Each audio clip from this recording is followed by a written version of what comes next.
convoca tenido la gentileza de brindarnos en esta tarde para concluir con broche de oro este 10º encuentro científico internacional. Tony Alonso Saavedra es epónimo de una maceta de presentación, es brillante, profesional, peruano, que viene de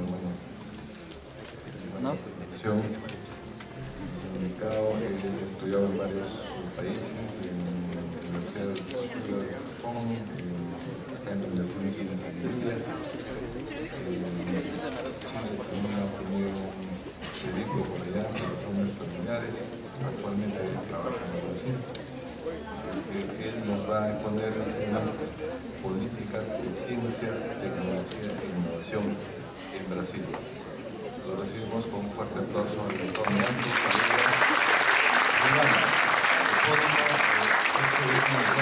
internacional en Lima. Muchas gracias. Bueno, no había tenido hasta ahora la oportunidad de agradecer a los organizadores por darme este honor que yo no estoy seguro que sea merecido, de ser el epónimo de este encuentro, pero tengo mucho placer, mucha honra en serlo y me alegra inmensamente de poder estar con ustedes aquí. Este es un momento bastante especial, es un encuentro que ocurre exactamente en cambio de gobierno y con un gobierno que ha indicado su intención de considerar con seriedad el tema de la organización del sistema de ciencia y tecnología en el Perú y en particular discutir la creación de un Ministerio de Ciencia y Tecnología. Estoy muy satisfecho también de haber escuchado al primer ministro a mediodía reafirmar este compromiso por parte del presidente Humala, quien lo hiciera durante la campaña presidencial. Yo vivo en Brasil hace un poco más de un año, tengo contacto con ese país desde mucho antes y he seguido su desarrollo a lo largo de estas décadas. La primera vez que fui a Brasil fue hace más de 40 años. Y entonces quiero transmitir aquí algunas ideas sobre lo que ha sido la política de ciencia y tecnología en el Brasil. Y naturalmente el Brasil es un país que está... perdón, ¿esto lo controlo yo o lo controla usted? Siguiente, por favor. Bueno, todos sabemos que Brasil es un país mucho mayor que... Aquí hay un error, son 2.2 trillones de dólares, naturalmente, billones en la terminología española, millones de millones. Es un país mucho mayor que Perú, es el mayor país de América Latina y está en un nivel de desarrollo superior. Entonces, este es un antecedente importante. Su desarrollo económico en términos de la región y también su desarrollo científico y tecnológico es más elevado. Brasil tiene, por ejemplo, presencia en algunas industrias de punta, es líder en algunas áreas como sería exploración petrolera en aguas profundas, tiene muchos investigadores, por ejemplo, en lo que se refiere a nanotecnología, tema que fue presentado aquí por el doctor Seminario, y en términos de desarrollo económico también tiene una estructura industrial relativamente, insisto, bien desarrollada. Inclusive en términos de lo que se refiere a inversión en ciencia y tecnología, nosotros hemos oído durante esta semana repetidas veces el número de 0,11% del PIB, que en Perú sería lo que se invierte en esta área, pero a mediodía se mencionó un número un poco diferente, 0,17%. De cualquier manera, números muy bajos, Brasil está ya en un nivel más elevado. Otra característica importante que vale la pena destacar sobre Brasil es que Brasil se ha mantenido más o menos al margen, o sea, en gran medida al margen de esta corriente neoliberal que pasó por nuestro continente en los últimos 20 años, digamos.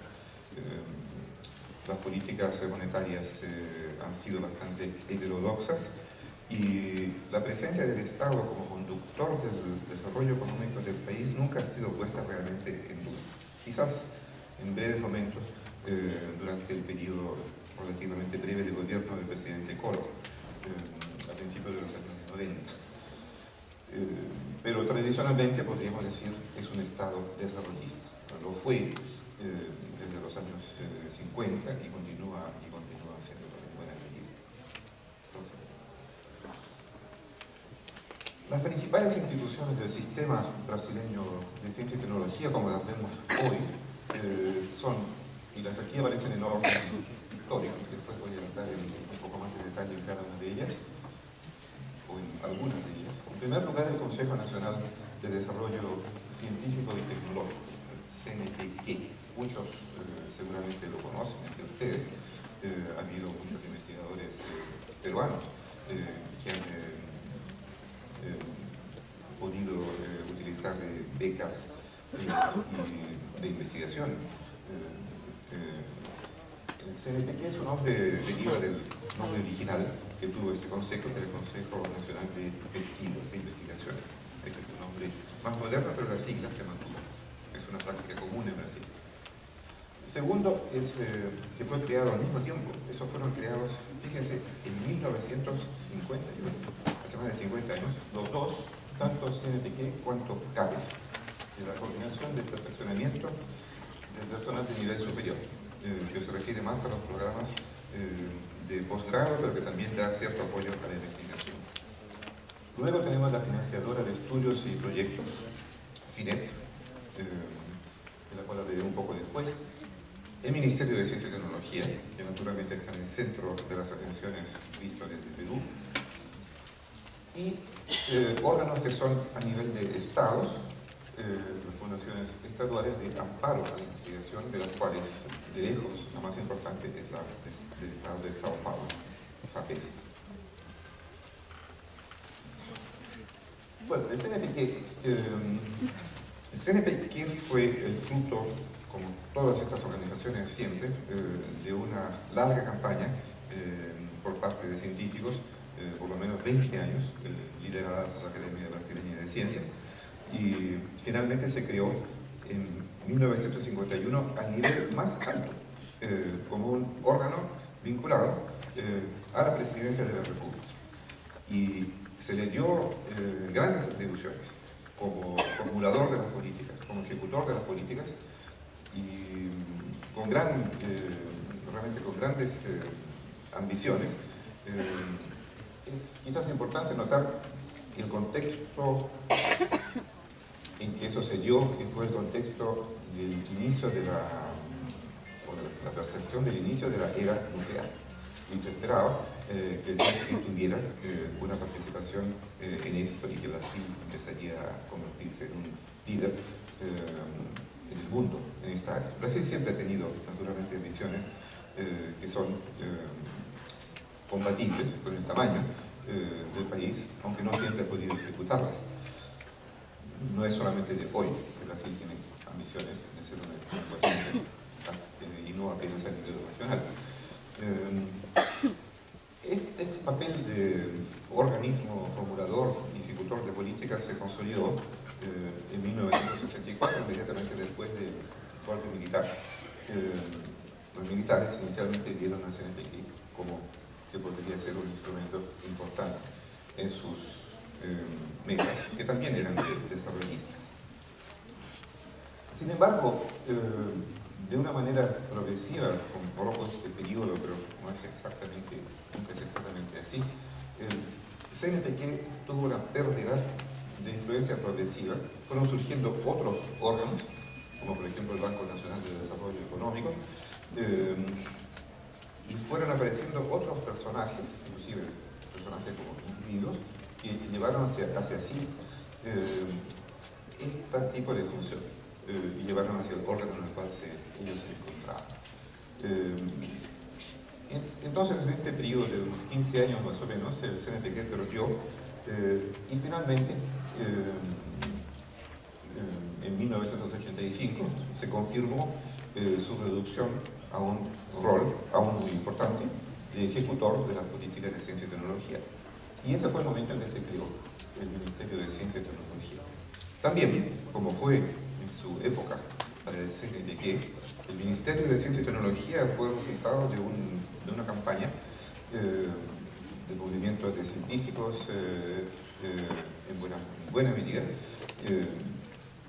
Y en ese caso, quizás el más actuante fue la Sociedad Brasileña para el Progreso de la Ciencia, la SBPC.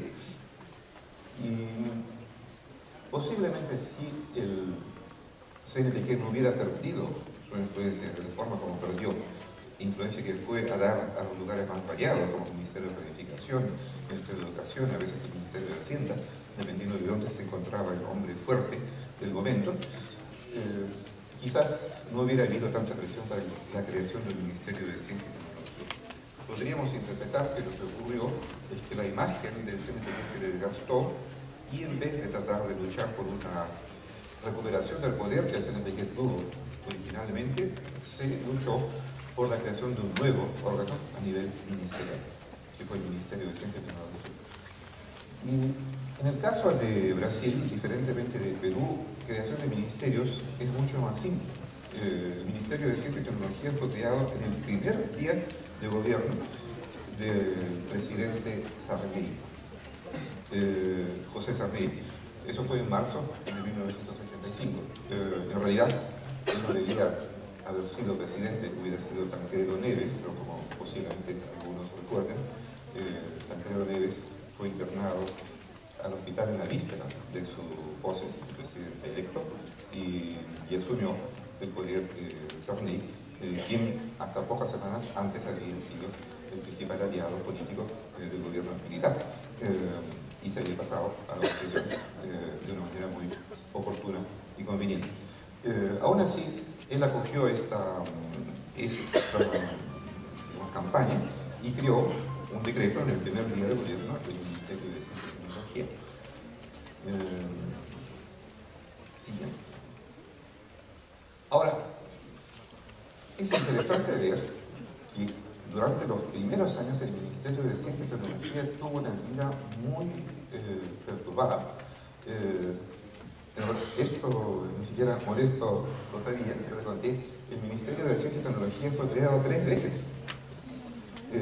No solamente en 85, pero después 2 veces más, entre 1889 y 1992, porque fue rebajado, después lo crearon de nuevo, fue rebajado de nuevo y creado finalmente por Itamar Franco, quien había sido quien sustituyó a Collor después de su impedimento. Y realmente nosotros podríamos decir que la estabilidad institucional del Ministerio de Ciencia y Tecnología, su existencia así como un verdadero ministerio con influencia, que podríamos decir ha sido creciente, se dio durante los gobiernos de Fernando Henrique Cardoso y de Lula. Es decir, estamos hablando de los últimos 16 años, básicamente. El ministro, es interesante también ver que el actual ministro de Ciencia y Tecnología es un político de expresión nacional, inclusive, se dice, con ambiciones presidenciales.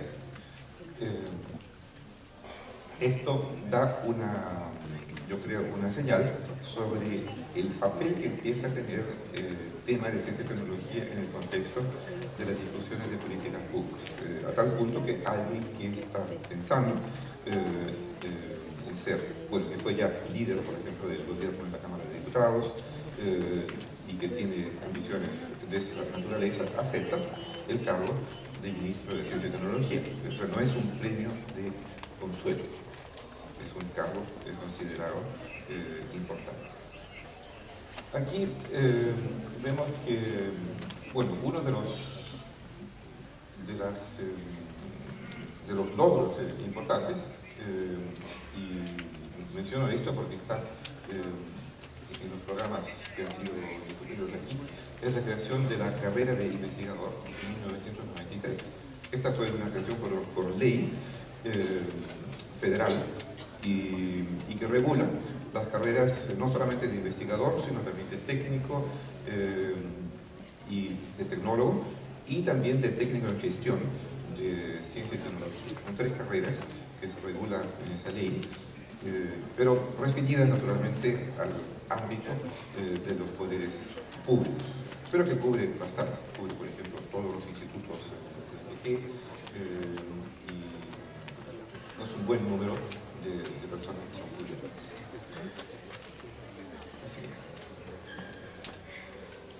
Bueno, otros órganos importantes en lo que se refiere a ciencia y tecnología son quizás, aquí es interesante ver que no todos dependen del Ministerio de Ciencia y Tecnología. De estos 4 que yo mencioné aquí, hay 2 que dependen del Ministerio de Ciencia y Tecnología, aún cuando tienen, especialmente FINEP, bastante autonomía. El Banco Nacional de Desarrollo Económico y Social no depende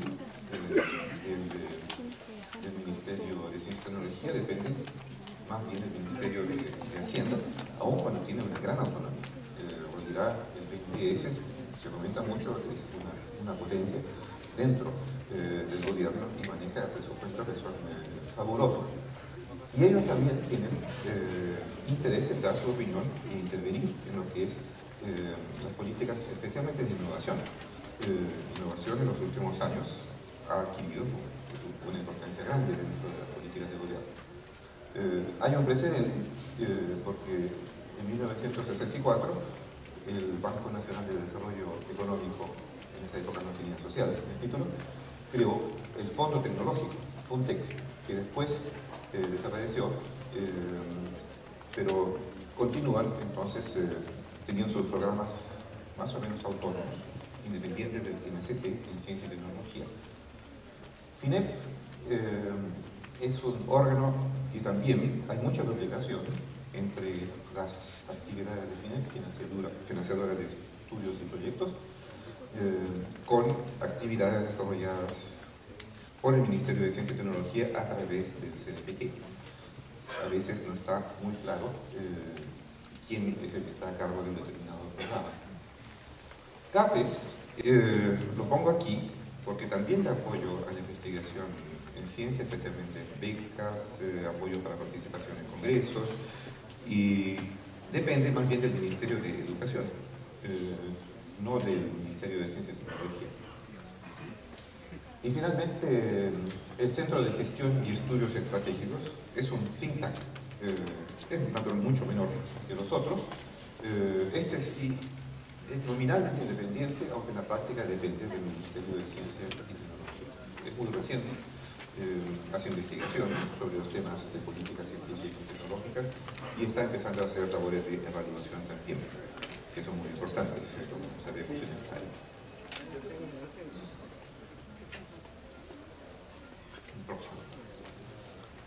Bueno, hablemos un poco de lo que todos estos institutos han hecho. Bueno, muchas cosas evidentemente, pero algunas que sean más especiales y que puedan dar ideas aquí para el debate que se da en el Perú. Uno que me parece particularmente interesante son los fondos sectoriales,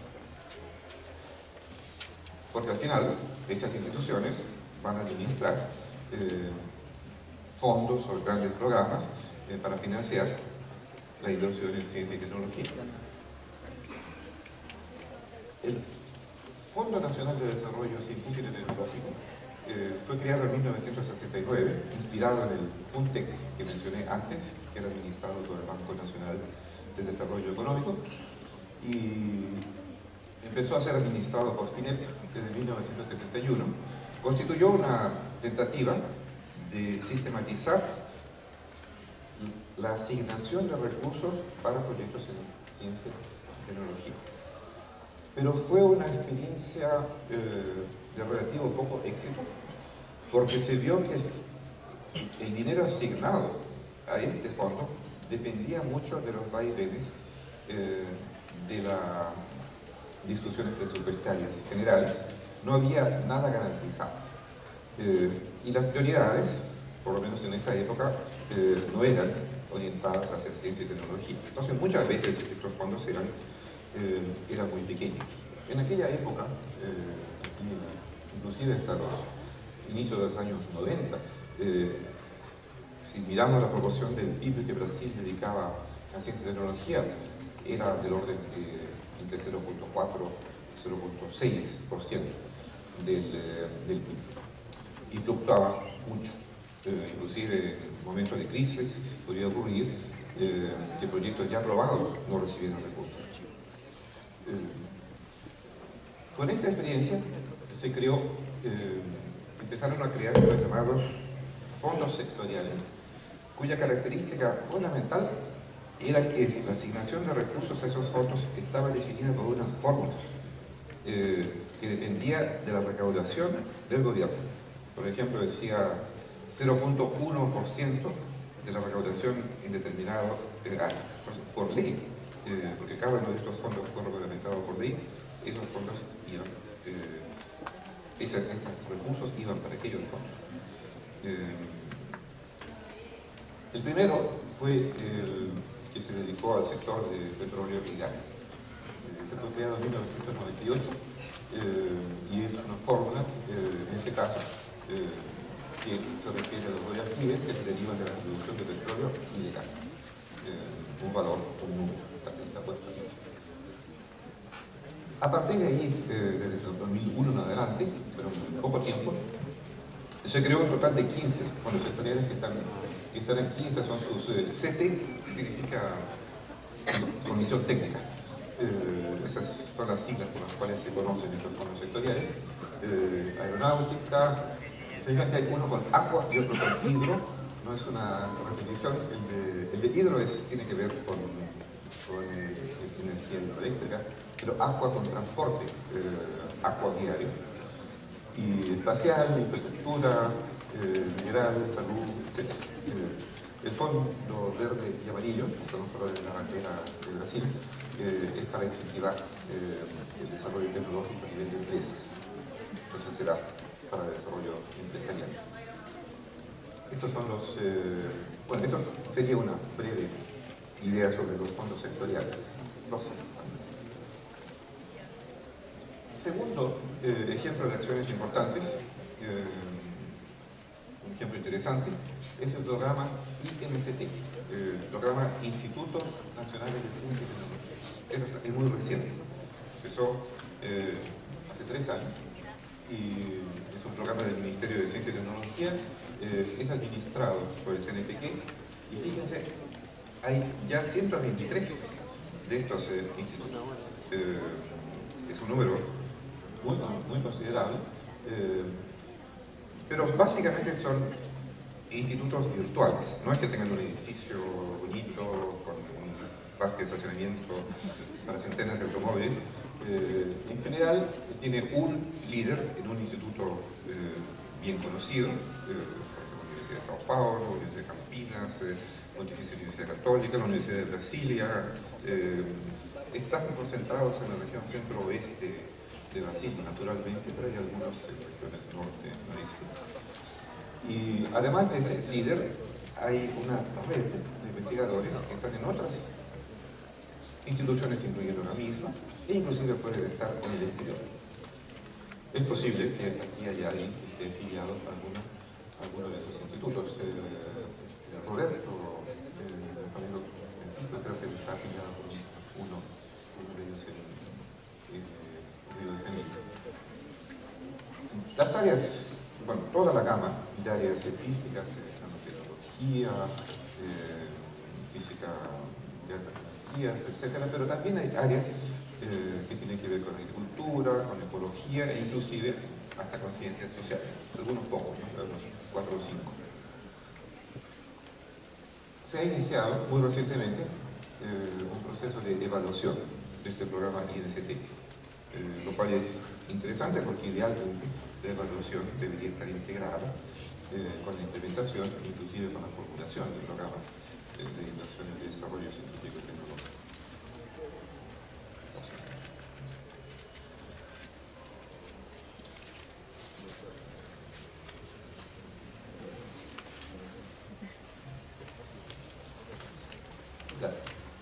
Bueno, aquí como un resumen, porque no quiero transmitir la idea de que todo es color de rosa en el sistema brasileño. Antes de venir aquí hablaba con un colega mío que es senador en el Senado Federal, y él me decía, bueno, no puedes decir solo cosas buenas, a pesar de que él es parte de la base del gobierno de Dilma Rousseff. Entonces, bueno, yo ya había pensado un poco en esto, claro. Como logros, podemos, quizás es importante decir que es posible hablar en Brasil de un sistema de ciencia y tecnología. El conjunto de instituciones que tenemos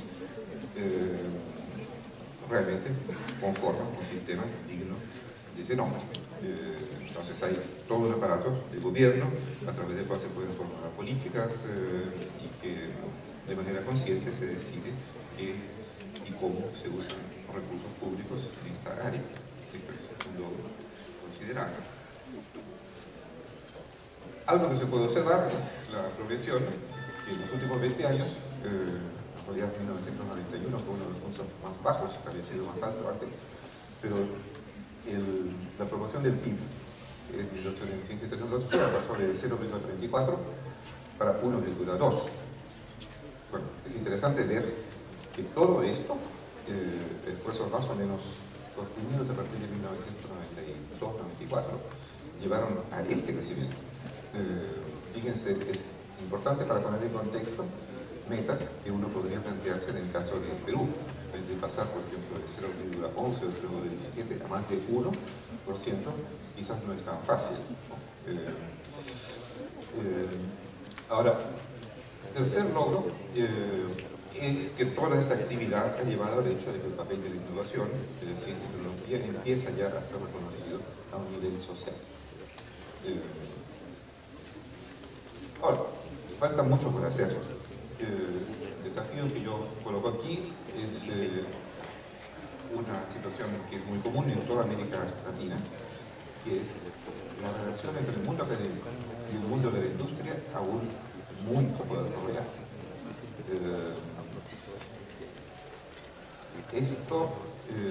Esto posiblemente fue lo que ocurrió con el CNPq, que vimos cómo perdió su influencia en esos años, hasta finalmente tener sus funciones más importantes retiradas, no puede dejar de reconocerse una culpa por parte del CNPq. El CNPq le dio un énfasis excesivo a la investigación básica. Tuvo grandes presidentes, científicos de gran renombre, pero tuvo siempre un sesgo hacia la investigación básica. En el momento en que los gobernantes se daban cuenta de la importancia que empezaba a tener la ciencia y tecnología para el desarrollo económico y de la industria, y al ver que el CNPq no parecía entender esa importancia, funciones progresivamente fueron siendo dadas a otros órganos. El Ministerio de Ciencia y Tecnología reconoce esta deficiencia, pero aún hay mucho por hacer. Entonces, este es un desafío. En términos organizacionales de esta estructura, de este sistema, hay todavía una serie de cosas a corregir, hay complicaciones, hay ciertas inconsistencias en la estructura. También se podría decir que no hay aún un suficiente número de personas dentro del sistema con condiciones de ejecutar las funciones que deben ejecutar.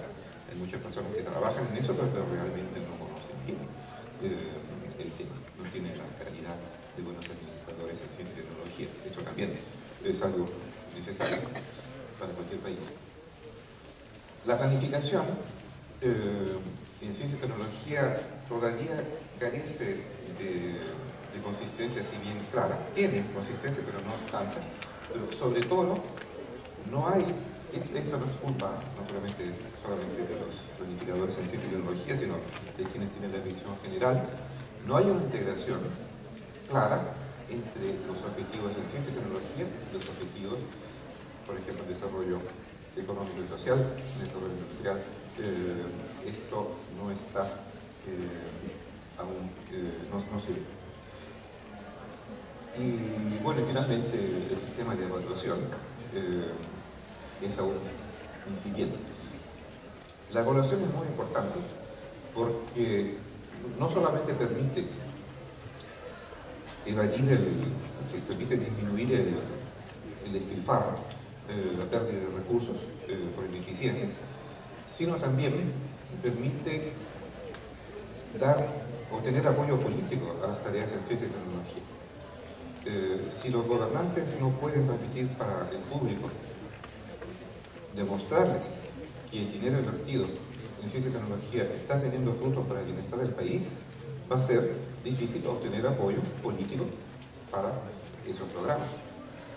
Esto, aún si el país no tiene un sistema político muy desarrollado, eventualmente se va a notar y va a empezar a flaquear esta política. Esto en algunos países como Alemania, Japón, Inglaterra, Canadá se entiende muy bien, donde hay sistemas relativamente sofisticados de ciencia y tecnología. Hay un gran esfuerzo por evaluar y transmitir los resultados de la evaluación al público, a los electores, o aquellos que están pagando en última instancia con sus impuestos por todas estas evaluaciones. Estados Unidos es un caso un poco diferente porque no hay una política así muy sistemática de ciencia y tecnología. El mayor agente en eso sería así el aparato de defensa, pero ese no necesita, no tiene esta necesidad de explicarle al público. Las empresas son las que hacen la parte de la innovación, desarrollo científico y tecnológico, o las universidades que tienen fondos que consiguen de otra forma, no están dependiendo tanto del gobierno. Esto sería en términos de desafíos. Me falta una última aquí. Bueno, no quiero ser pretencioso para decir llegando aquí después de pasar unos días, qué es lo que vamos a hacer aquí en Perú. Por eso lo puse como una interrogante. ¿Qué lecciones podría haber? Bueno, una que se me ocurre es que si miramos esta historia, yo relaté una historia de 60 años, de 1951, cuando se creó el CNPq, no es nada lineal, ¿no? Esta historia. Ha habido marchas y retrocesos. El CNPq surgió como aquella gran institución, después otros fueron tomando espacio, se le quitaron más o menos estas funciones al CNPq, surgió el Ministerio de Ciencia y Tecnología, un par de veces lo eliminaron, después apareció de nuevo. Entonces, no se puede esperar, yo creo, que aún si se crea un Ministerio de Ciencia y Tecnología de aquí a pocos meses, que eso ya uno porque está tranquilo y ya está en buenas manos el futuro de la ciencia y tecnología en el Perú. Sino, hay que continuar activo y atento a los desafíos. Van a haber, evidentemente, otros desafíos, aún si se pasa esta etapa con éxito. Segundo, algunas cosas errores quizás que se podrían evitar, viendo la experiencia brasileña. Es importante integrar la planificación en ciencia y tecnología con una planificación del desarrollo económico y social del país. Tercero, la necesidad de un equilibrio entre investigación en ciencia básica e investigación aplicada, que lleve a resultados que todo el mundo puede ver, como patentes, nuevos productos.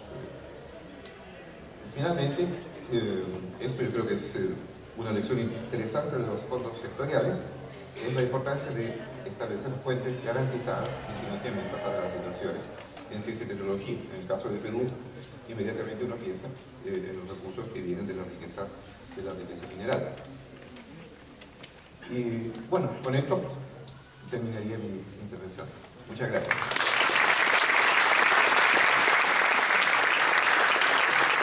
Muchas gracias a todos, Javiera.